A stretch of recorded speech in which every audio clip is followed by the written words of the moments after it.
Hey guys, and welcome. If you're watching this, so you're officially part of my very first video on my brand new channel. I'm so excited to be here and thank you for tuning in. For my first topic, I wanted to tackle a question that I asked all the time and one that's super relevant in today's tech-driven world. Can your smartphone truly replace your laptop?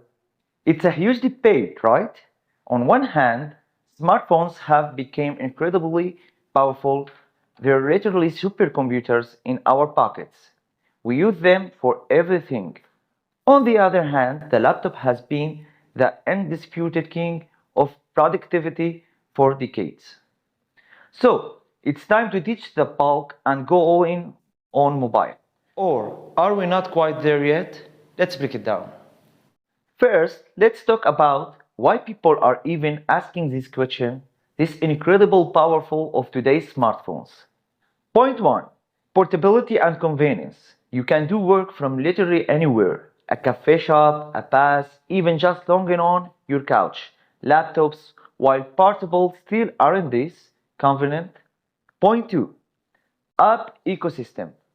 Need to write a document, edit a quick video, design a social media graphic. There are robust feature-rich apps for almost everything you do on a laptop, often optimized for touch. Point 3. Connectivity. With USB-C, Bluetooth, and screen mirroring, you can transform your phone into a mini desktop. Add a keyboard, mouse, and external display, and suddenly you have a pretty decent setup for basic tasks. Point 4. Battery life. Many smartphones can outlast a laptop on a single charge for general usage, especially with the smaller screen and more power efficient processors.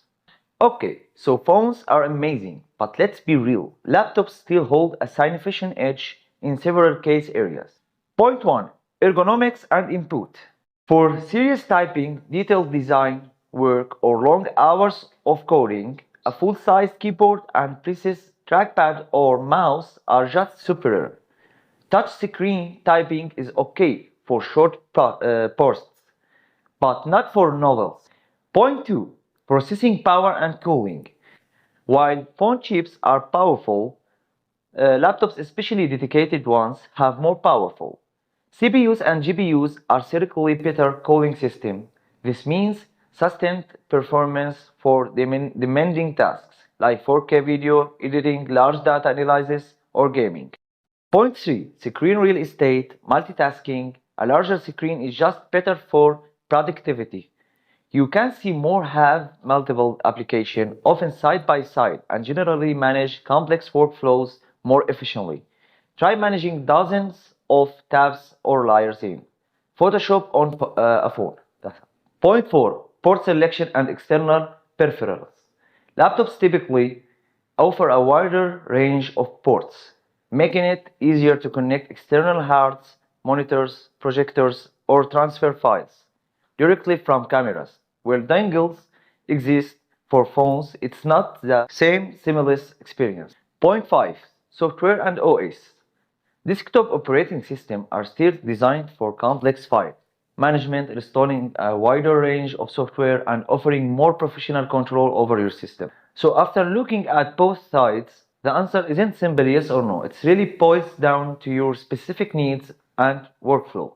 If you're a casual user for social media, browse, streaming, communication, and light document work, a powerful smartphone can absolutely be your primary device, even your only device. If you're a content creator, programmer, gamer, or heavy multitasker, you're still going to need the power, screen real estate, and ergonomic benefits of a laptop. Smartphones can assist you in your workflow, but they won't fully replace the dedicated machine. Think of it this way, a smartphone isn't fantastic Swiss Army knife. A laptop is a dedicated toolbox. Both are incredibly useful, but for different jobs. In conclusion, while smartphones are undeniably amazing and push the boundaries of what's possible in portable device, they haven't fully replaced laptops for everyone just yet. They've certainly narrowed the gap for many, and some they already have. As technology evolves, that line will continue to blur. Maybe one day our phones will literally project a full desktop experience. Who knows? But for now, it's about understanding what you need. So, what do you think? Has your smartphone replaced your laptop? Or do you still rely on your dedicated machine? Let me know your thoughts in the comments below. I'd love to hear your experiences. If you enjoyed this video, please give it a thumbs up. It really helps me out, and if you want to see more content like this from my brand new channel, make sure to subscribe and hit that notification bell so you don't miss my next video. Thank you so much for watching my very first video. I'm excited for this journey, and I'll see you in the next one. Bye.